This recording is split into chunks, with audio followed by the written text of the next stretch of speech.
Hello. Happy Saturday.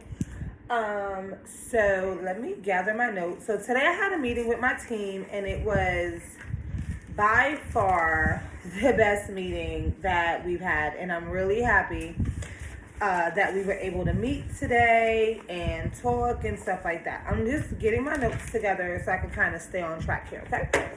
So what we talked about today was branding and follow-ups. I'm just going to review a couple of things. I'm going to do it to where anybody who watches this video can kind of get an understanding on what I'm talking about and implement this in their business.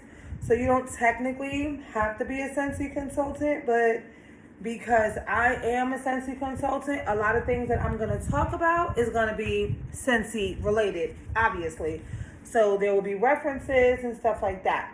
So we're going to first get on the topic of branding. What branding is showing your business, showing off your business, a public display of what your company offers. What does that mean? Branding with a cup, a water bottle, anything like that. So you have the options of how to brand. You have hats, headbands, shirts, cups, water bottle stickers, etc. Anything that will be able to publicly display your company's name along with your company information is a form of branding.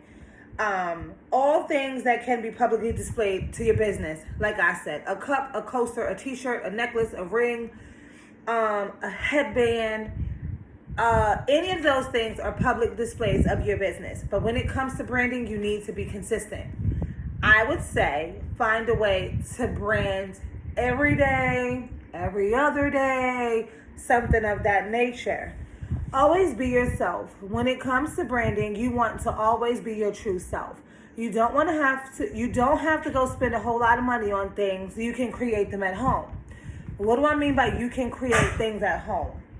So very simple. If you have like a Cricut machine, an iron, a Walmart, you can create shirts, you can create jackets, you can create hats very easily. I'm going to give you guys a couple of ideas. So let's just say you don't have any of the Cricuts, heat press, stuff like that, but you have a Walmart and an iron.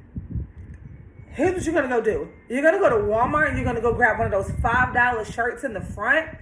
Go grab your size. You're going to go to the back where the heat press items are at, like the iron-ons. I shouldn't call them heat press. The iron-on items, and you're going to get the letters. You should get like 100 and something letters or however many letters for like $8-9. You're going to grab that. You're going to take them home. You're going to take whatever the company of your business name is. So for me, I will put Scentsy in the front, make it all nice and pretty. I will go take some puffer paint. So remember, you're still in Walmart. You're going to get the letters. You're going to get the shirt. You're going to go to the paint. You're going to get puffer paint, fabric markers, tie-dye it, whatever you want to get to create this item, right? Then you're going to go home and you're going to do the things. If you have anything that you can use as a stencil, so let's just say you want an outline of a wax bar. Here's what you're going to do. You're going to take your wax bar. You're going to cut it. You're going to trace it. I'll do a demonstration video on that later for SFR. But you're going to trace it. You're going to put the wax outlines wherever you want them on your shirt, right? Then you're going to take the lettering. After you do that, you're going to put the lettering on. You're going to iron it. It works. It's super easy. A regular iron, no steam, not on metal. So if you have a floor that's like concrete, or if you have wood, like a bench or something like that you can iron on, do that. No steam. The packaging will tell you that. And just iron it on there. Iron it on there. Iron it on there. Once it's ironed on, you're going to grab your puffer paint, your rhinestones, your whatever. If you tie-dyed it, you tie-dye it first, do all the things, wham, bam, put your letters on it, right? You are then going to wear that shirt so proud, people are going to walk up to you. Oh my God, I love your shirt. Are you a Scentsy consultant? Are you a such and such consultant? Are you this? Are you that? Your answer is going to be yes. Here's my information. Get their information so you can follow up with them later. When it comes to branding, there are no rules, but keep it professional, keep it authentic, and keep it fun. You don't want to associate yourself with something negative and you're talking about your business. So please, please, please keep it professional, keep it fun, keep it authentic, keep it true to you. Anybody who knows us knows we love a good tie-dye. Tie-dye and rhinestones. So that shirt idea that I was just talking about, I am creating one. And it is probably going to be for SFR, and it is probably going to be tie-dyed, and I'm super excited about it. But branding is just that. It is an outward appearance of your business. If you want to be taken seriously, start small. Little things like getting a denim jacket from the thrift store, throwing some rhinestones on it, and putting your business name on the back of it. Why do I say thrift store? Because you're going to spend $30 on a jacket that you're going to cut up, chop up, and do rhinestones with. You can take that $30, go get all the supplies and the jacket from the thrift store. Maybe it's just because I live in Texas, we got really good thrift stores. Neither here nor there. Get you something, start small. When it comes to branding, like I said, there are no rules, but I want you to have fun. Things to keep in mind when branding, be ready to answer questions.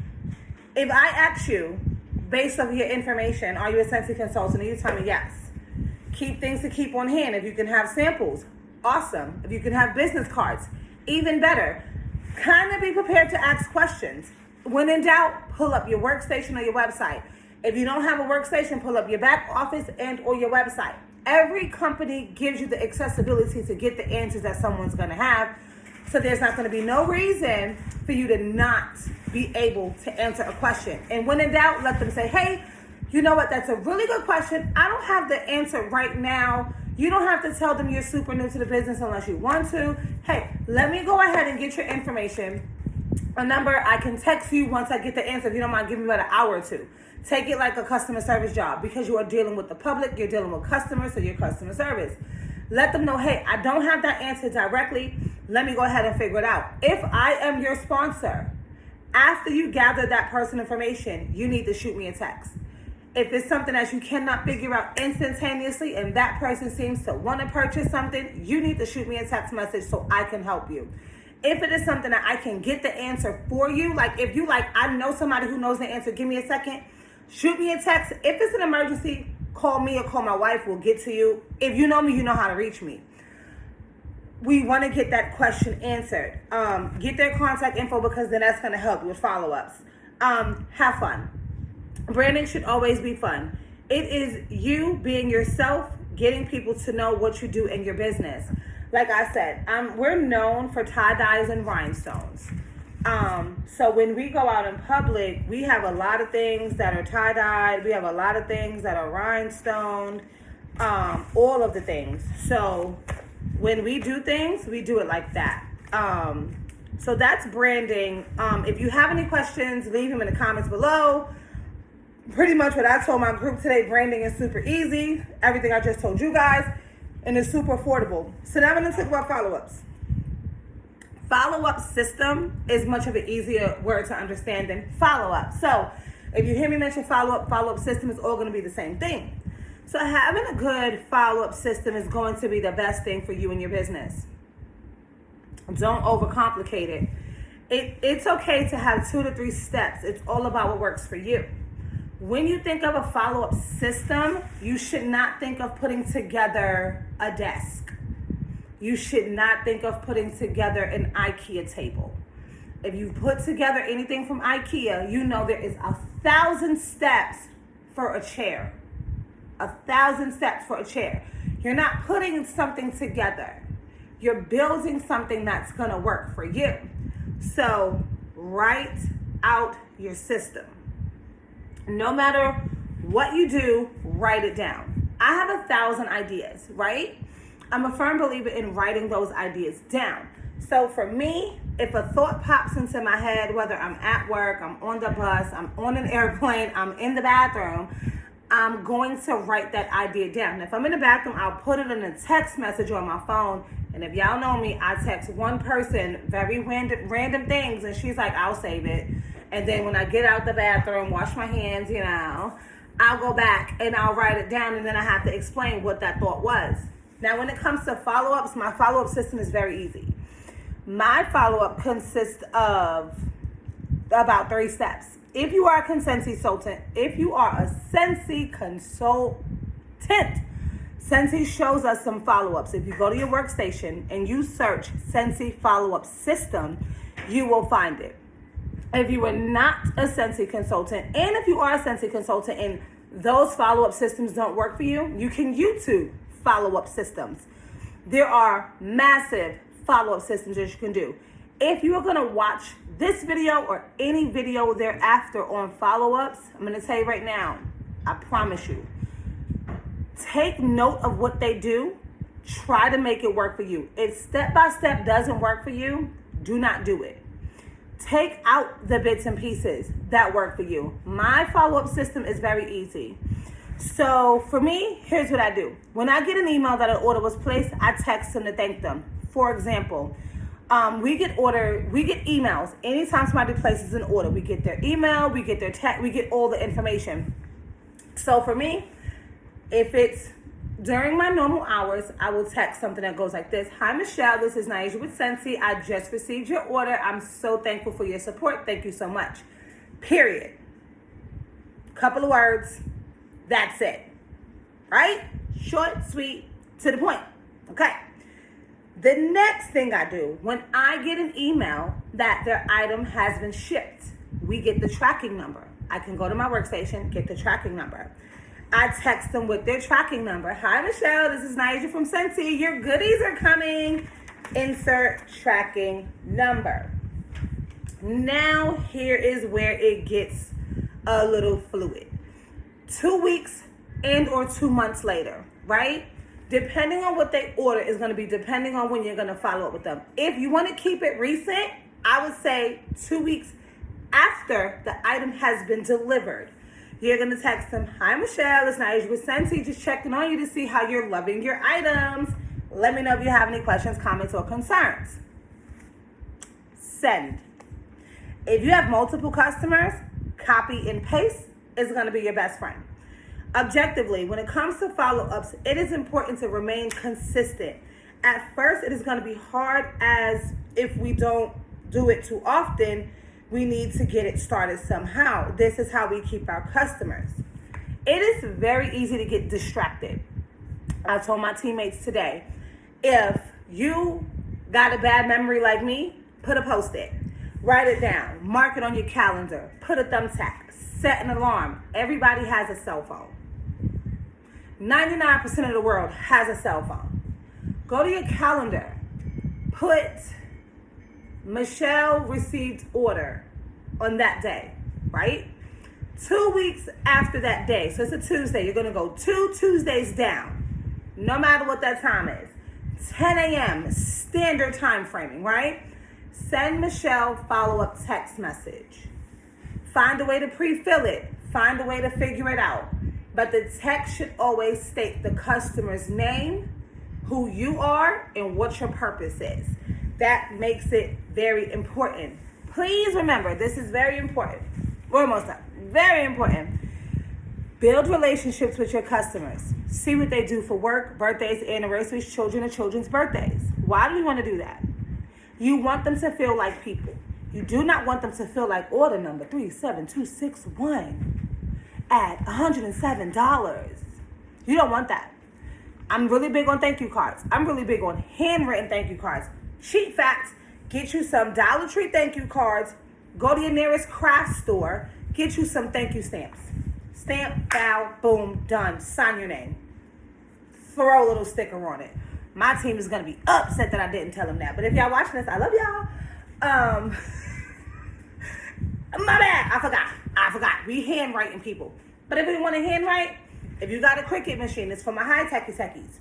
You can have Cricut write the note for you. Whatever floats your boat, when they get that order, you want to mail them that thank you card.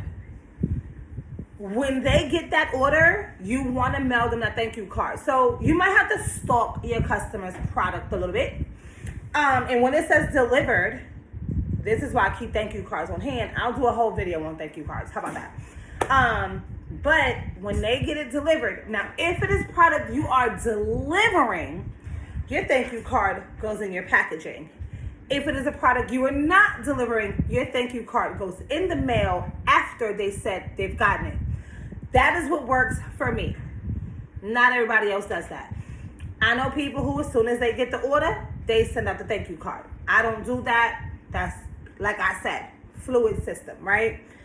So anything you can get to know them just as a person and not as a customer. We want them to feel human. We want them to feel normal. If you have teachers as your customers, I'm 99% sure everywhere in the world it is Teacher Appreciation Week/month. Get them something.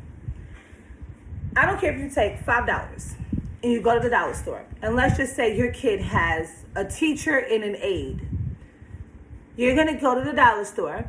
You're going to get 2 cards. You're going to get a chips, juice, a piece of candy. You're going to let your kid sign the card. I don't like using the word kid. I do apologize. You're going to let your child/children sign the card. You're going to write a little handwritten note about how much you appreciate them for dealing with your lovely, lovely humans. And you're going to make it nice and pretty. And you're going to send it to school. When admin comes up, admin is a lot of people.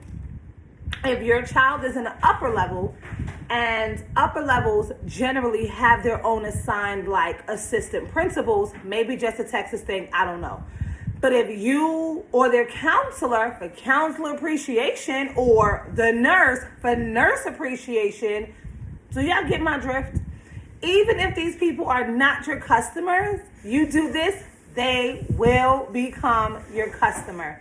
Even if you're just getting started. I'm going to say something for my just getting started people.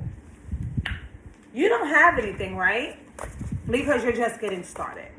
You don't know what to do. You're speaking Spanish. I don't have anything, but I want to do this. If you have the ability to make a sample, if not, don't worry about it. If you have a product sheet, a brochure, a showcase brochure, anything that shows your business, you're going to insert that into the goodies. Don't overcomplicate it. Keep it consistent. That's going to be my next shirt. Let me write that down. Please hold. Because I just wrote on my pants. That's fine. Next shirt. Don't overcomplicate it. And on the back, keep it consistent. Boom. Now, when I make this shirt, I will be selling them. Because trust me, we're going to be out here. But nonetheless, we digress. So, we're going to rewind a lot of things. I'm going to stay with follow-ups first. Keep your follow-up system very simple and to the point. I used to have like a 10-part Excel spreadsheet follow-up system printout. It is hanging up on my office wall as a piece of memory that I do not want to ever visit. My follow-up system, like I said, is 3, maybe 4 steps. 3 solid steps. Thank you text. Goodies are coming text. How are you loving your items text? In that how are you loving your items text, you will generally possibly get an order. If they ran out of something, or you can even mention in that text what you brought. Hey, I seen you brought your wax bars. How are you loving them? These are people. Think of it like this. When you go to those big stores and you spend all this money, do you get a thank you? No. When you go to these big stores, do you get a follow-up? No. What you get is spammed with emails of their promotions. We're going to take that out of our vocabulary and we're going to become very personal. Not to be all up in their business, but very personal. I told my team, and I'm going to tell you guys the same thing. Create a customer questionnaire. Short, sweet, and to the point. You want to know the basics. Let your customers know, hey, I really want to keep in touch with you. If you don't mind filling this out for me, let them know you're going to be on my mailing list. You're going to be the first ones to get the tea. But I just want to be able to keep in touch with you. Things that you need to know is their name, obviously, their birthday, if they like what they do for work. At the bottom, you're always going to want to add the Sensi scale. What is the Sensi scale? And I don't even think that's a real thing, but I've heard it so much at training, we now call it the Sensi scale. How likely are they to host the party? How likely are they to join? And what more information do they want? Anything in that realm of those 3 questions, again, this is not a quiz. This is just you collecting the information. Now, don't collect it and don't do nothing with it. If you miss a birthday, that is fine. If you miss an anniversary, that is fine. If you're friends with them on Facebook, that is your time to shine. Instagram, TikTok, whatever, that is your time to shine. Okay? Branding, keep it short, sweet, and to the point. If y'all don't realize by now, short, sweet, and to the point is kind of my thing. I don't like to overcomplicate things because the way my brain is set up, it will not allow me to function at overcapacity. What does that mean? I work a full-time job, a full-time business, a full-time mom, a full-time wife, right? Being full of all those things and only having 24 hours in my day, I need things to be short, sweet, and to the point. Even my dinner. I could come home after working all day and have dinner on the table by 7. Dinner does not take long. Find those steps to easily, efficiently, and more importantly, it's fun. This is your business. Do what you got to do for it. Usually I don't record these, but I think this is a really it's a really good topic that a lot of us need to kind of look at and kind of get better at. Everyone thought that I got a really good follow-up system and I had it for a long time. Absolutely not. We had a company or business that used to help us with our follow-ups. Once we lost that business, I was lost in the source for a long time. And now that I have this follow-up system, I'm able to effectively reach out to my customers. Keep in mind, everyone, you don't have customers that are all on social media. All of your customers are not on social media. All of your potential customers are not on social media. You need to start going back to the basics, going back to the black and white. Following up with people that you spoke to maybe 3 months ago. Hey, I know it's been a long time. I hope all is well with you and your family. Insert what the purpose of your text is for. And I think that's pretty much it. Have fun. Work your business. And if you have any questions, please drop the questions in the comments below. As I read them, I respond to them. And I will see you guys next time. Have a great one.